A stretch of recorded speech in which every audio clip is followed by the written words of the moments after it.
Kegiatannya baik sebetulnya. Hanya yang tinggal itu masalahnya adalah tenggang rasanya, pemilihan jamnya, kegiatan berlangsung, suaranya diatur sedemikian rupa. Kemudian kita juga harus paham sedekat apa antara lokasi kegiatan di sekitarnya. Dan di sekitarnya orang beragama. Bapak kan perwakilan Kementerian Agama. Harusnya Pak, walaupun kita sesama Muslim, kalau dia salah, tetap bilang salah. Jangan mentang-mentang kita seiman dengan dia, yang salah kita benarkan. Saya Muslim, saya tetap menyalahkan dia. Sebab dia memang salah. Salam damai sejahtera bagi kita semua, kembali dengan saya di dalam kasih anugerahnya. Terima kasih bagi teman-teman yang senantiasa setia mendukung dan memberi support dalam perkembangan channel ini. Kiranya saudara dan saya sehat-sehat selalu. Amin. Terkait dengan pembubaran ibadah pemuda Katolik yang terjadi di Tangerang Selatan yang dimotorik oleh Ketua RT dan kawan-kawannya, menuai komentar dan tanggapan dari berbagai pihak, termasuk dari Kementerian Agama. Nah, perwakilan Kementerian Agama Tangerang Selatan mengeluarkan statement yang menurut saya kurang tepat. Mengapa? Terlihat pada statement-statementnya dengan mengatakan kegiatan memang baik, tetapi perlu diperhatikan tegang rasanya katanya. Bukannya itu, ia berkata pemilihan jamnya, suaranya harus diatur, kemudian sedekat apa kegiatan dengan lokasi sekitarnya, dan di sekitarnya beragama apa. Nah teman-teman, dari sini kita melihat sepertinya Bapak perwakil dari Kementerian Agama Tangerang Selatan ini merasa bahwa di Indonesia ini hanya agama Islam yang dikhususkan untuk bebas beribadah, ya. Tetapi kalau non Islam beribadah di rumahnya dibubarkan. Tetapi kalau saudara-saudara kita yang beragama Islam sholat di jalan raya, mereka biarkan. Nah ini kocak namanya. Ini kocak saudara, ya. Ini kocak. Seolah-olah kalau kita memperhatikan statement dari perwakilan Kementerian Agama ini, merasa bahwa di Indonesia ini hanyalah Islam yang dikhususkan untuk bebas beribadah. Oleh karenanya seperti apa cuplikan videonya? Yuk simak videonya sampai selesai supaya saudara dan saya tidak gagal. Pahamilah dia videonya yang berikut ini. Ini kegiatannya baik sebetulnya. Hanya yang tinggal itu masalahnya adalah tenggang rasanya, pemilihan jamnya, kegiatan berlangsung, suaranya diatur sedemikian rupa. Kemudian kita juga harus paham sedekat apa antara lokasi kegiatan di sekitarnya. Dan di sekitar ini orang beragama apa. Di awal Bapak ini bilang katanya kegiatan itu sebenarnya baik adanya ya. Harusnya ketika sebuah kegiatan dikatakan baik, ya udah selesai gitu loh. Jangan lagi ditambah dengan embel-embel yang lain, ya. Karena itu bisa kita lihat dari kalimat-kalimat dia selanjutnya. Dia mengatakan hanya yang tinggal itu ya tenggang rasanya, pemilihan jamnya kegiatan yang berlangsung, lalu kemudian suaranya itu diatur, kemudian sedekat apa antara kegiatan dengan lokasi di sekitarnya, dan di sekitarnya itu beragama apa, kata si Bapak ini. Dari sini kita bisa melihat ya, sepertinya Bapak ini merasa bahwa di Indonesia hanya Islam yang punya hak khusus di dalam beribadah. Sehingga kalau kita perhatikan setiap ucapannya, itu justru sebenarnya menampol agamanya sendiri di dalam melakukan ibadah. Doa rosario yang dilakukan hanya sesekali ini dan juga tanpa menggunakan pengeras suara, tetapi diminta supaya tenggang rasa dan lihat lokasi sekitarnya itu beragama apa oleh Bapak ini. Sejak kapan di Indonesia melakukan perkumpulan doa harus lihat-lihat agama yang ada di lokasi sekitar? Coba kita bandingkan dengan agama mereka yang dalam sehari toa masjid itu bisa berbunyi paling sedikit 5 kali pada waktu azan. Belum lagi terhitung jikalau ada pengajian ataupun ada tahlilan yang juga kadang pakai toa dengan suara yang sangat keras. Dan Bapak ini bicara tentang tenggang rasa terhadap kita. Minimal Bapak ini harusnya lihat dulu video berikut ini. Pembacaan dari kisah Paulus. Setelah Paulus mendapat pesan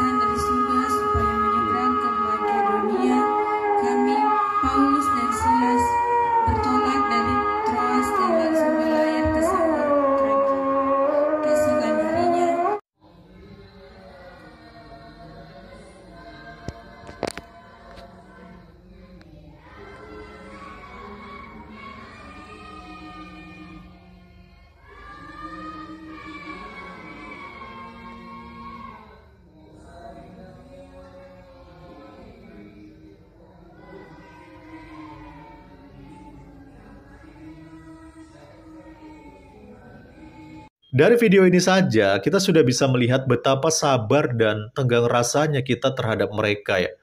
Tetapi anehnya, Bapak ini justru meminta kepada umat Katolik, khususnya mahasiswa yang melakukan doa rosario pada waktu itu, agar mereka ini tenggang rasa dan memperhatikan agama yang ada di sekeliling mereka. Padahal ketika mereka melakukan doa rosario, mereka tidak mengganggu ketertiban umum dan mereka juga nggak pakai pengeras suara. Diding Pak Diding, gua Pak RT, lu hormatin gua dikit dong. Apa itu?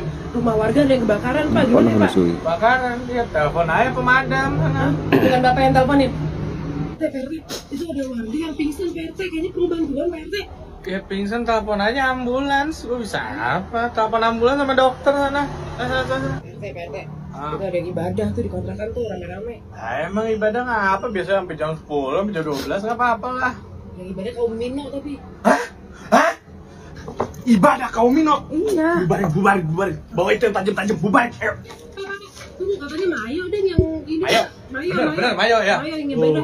Nggak apa-apa, sesama kita, nggak masalah. Enggak. Mino Pak yang ibadah. Mino Yang rame-rame. bener. Bentar Pak. Gua bubarin nih kalau Mino nih. Bentar ya, aku pastiin. Mayo Mino. Lu yang bener, jangan bikin gue sport jantung. Mayo apa Mino yang ibadah? Bentar yang saya pastiin dulu nih. Oh Mino Pak, ternyata Mino. Bangunin semua warga ya, kumpulin masa, suruh bawa obor, api, gas LPG 2 kg. Ya, bubarin. Buat kalian, saudara seiman gue, sesama umat Islam yang membela Palestina mati-matian tapi masih intoleran di negeri sendiri, dengerin. Alasan kalian mendukung Palestina itu adalah karena adanya penindasan, bener kan? Ada orang Islam yang sholat di masjid, dibom masjidnya. Orang Kristen yang ibadah di gereja, dibom gerejanya, bener kan? Nah, itu kelakuannya siapa? Zionis kan? Zionis. Nah, bedanya apa sama kalian? Orang Protestan membuka tempat ibadah di rumahnya, digerebek, dibubarin, gak diizinin. Dengan alasan, itu kan bukan rumah ibadah. Nggak boleh tuh, nggak resmi tuh. Masa ibadah di rumah? Ya gimana mau ada izin resmi? Orang setiap mereka minta surat perizinan aja tuh nggak pernah disetujui. Nggak pernah dikasih keleluasaan untuk ibadah. Nah, baru-baru ini nih, orang Katolik lagi doa rosario, lo bayangin lagi doa gitu loh. Dibubarin, pakai kekerasan. Itu akhlak Zionis, tau nggak lo? Rasulullah Shallallahu Alaihi Wasallam aja berperang itu dengan orang-orang yang memang mengajak perang, bukan dengan orang-orang yang lagi berdoa loh. Malu banget gitu, kayak gue minta maaf ya, maaf.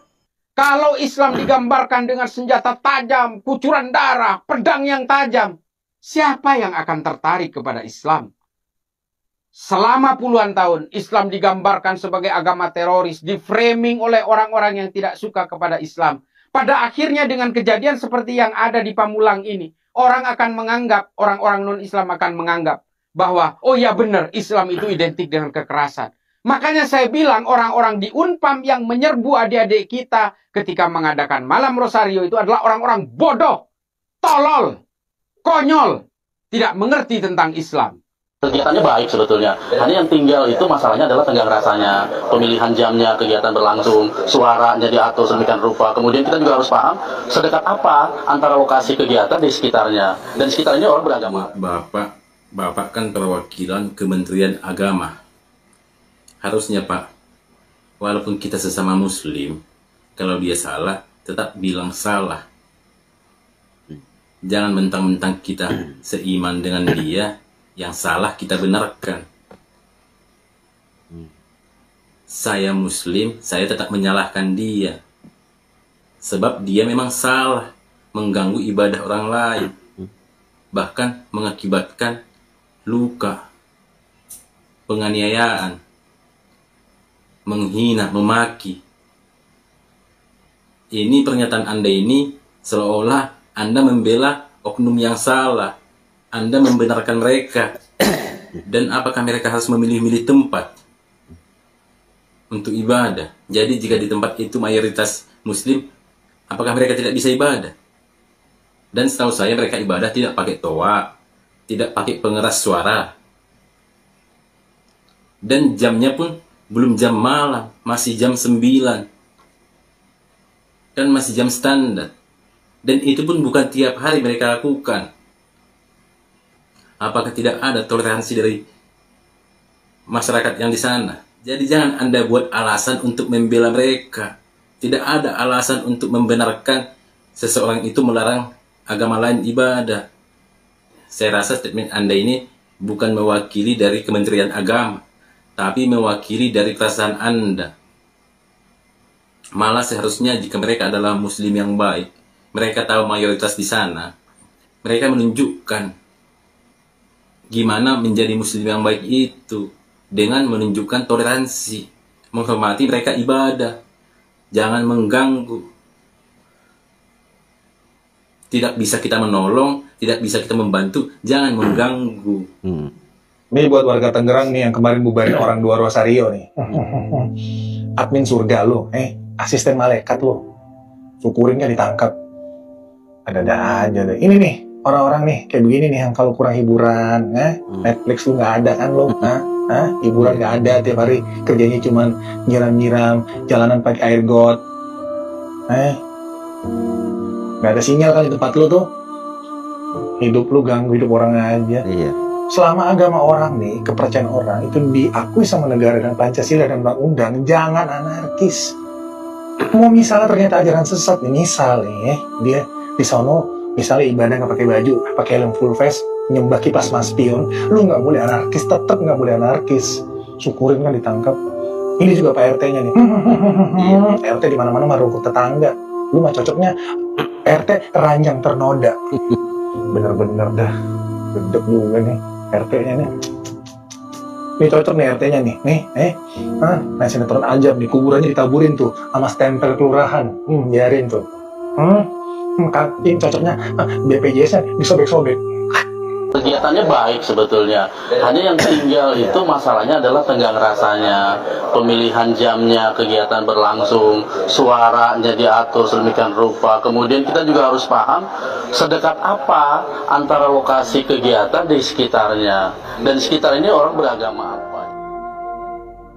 Saya seperti kehabisan kata ketika mendengar pernyataan dari perwakilan Kemenak Kota Tangerang Selatan ini.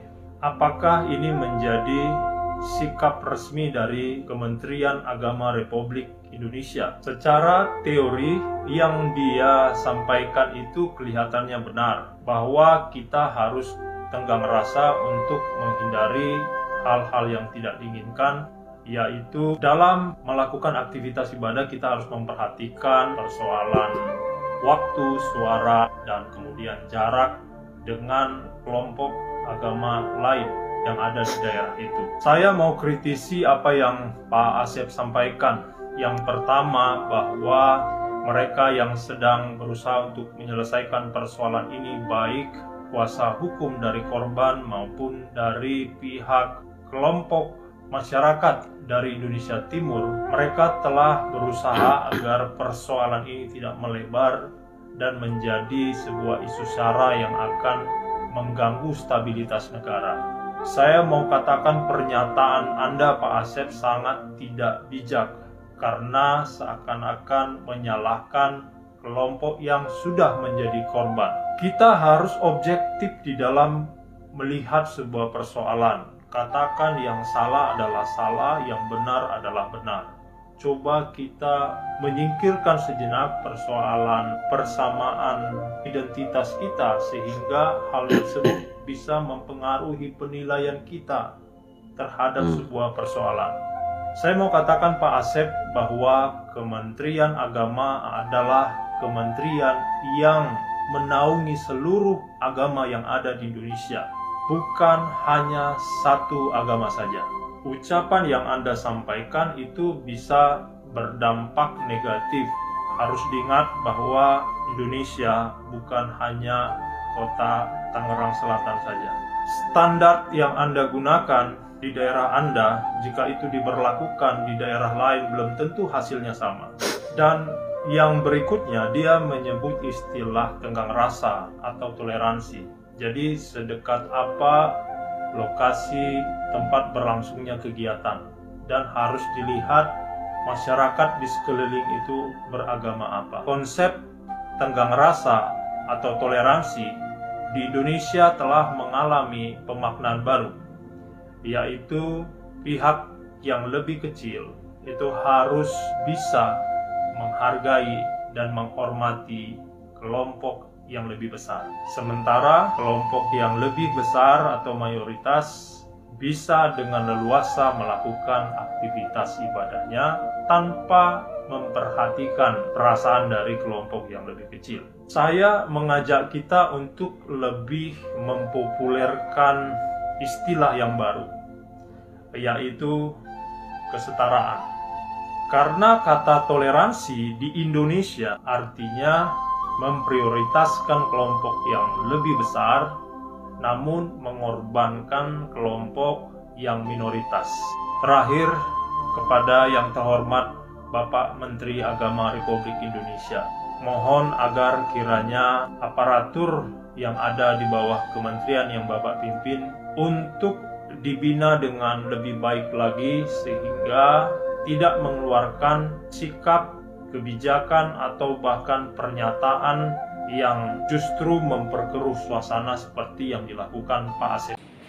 Nah teman-teman, itulah dia statement dari perwakilan Kementerian Agama Tangerang Selatan terkait dengan kasus pembubaran ibadah pemuda Katolik atau doa Rosario yang dilaksanakan oleh pemuda Katolik di rumah di Tangerang Selatan. Dan memang kasus ini sudah sampai di pihak berwajib dan diproses secara hukum. Ada 4 pelaku yang tersangka karena bukan saja mereka membubarkan ibadah doa Rosario tersebut, tetapi mereka main pukul tangan dan membawa sajam. Jadi terkait dengan kasus itu ada banyak tanggapan-tanggapan yang dilontarkan oleh berbagai pihak, baik dari pihak Kristen dan juga dari pihak yang beragama Islam. Mereka mengutuk dan mengkritik secara tegas bahwa perbuatan ketua RT sebagai eksekutor pembubaran ibadah itu tidak dibiarkan begitu saja. Ini sudah melampaui batas dan mempersekusi hak-hak orang-orang yang beragama lain. Jadi oleh karena itu sebabnya perwakilan Kementerian Agama Tangerang Selatan mengeluarkan statement, dan statementnya menuai kritikan dari berbagai kalangan saudara, baik dari agama Islam maupun dari agama Kristen. Karena apa? Karena dalam statement seolah-olah hanyalah agama Islam yang berhak dan bebas beribadah di mana saja. Nah teman-teman, saya melihat orang seperti ini tidak sedang memberikan solusi terhadap apa yang terjadi, ya, tidak memberikan solusi.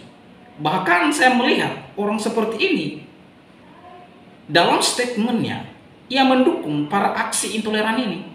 Jadi orang seperti ini tidak pantas jadi perwakilan Kementerian Agama, saudara. Ini merusak kerukunan antar umat beragama. Sekali lagi saya katakan, orang seperti ini tidak pantas jadi orang atau wakil atau perwakilan Kementerian Agama. Mengapa? Merusak kerukunan antar umat beragama. Ya, saudara, kalau memperhatikan statement orang seperti ini, netizen banyak yang tidak setuju. Bahkan dia dikritik oleh netizen, dan bukan siapa-siapa yang mengkritik dia. Yang mengkritik dia adalah dari agama Islam itu sendiri. Oleh karenanya, bagaimana tanggapan dan pendapat saudara setelah menyaksikan videonya? Berharap teman-teman memberikan atau berkomentar di kolom komentar, dan kiranya komentar saudara komentar yang membangun, yang mengedukasi kita semua. Demikian video saya kali ini, sampai bertemu di video saya selanjutnya. Tuhan Yesus memberkati kita semua. Shalom.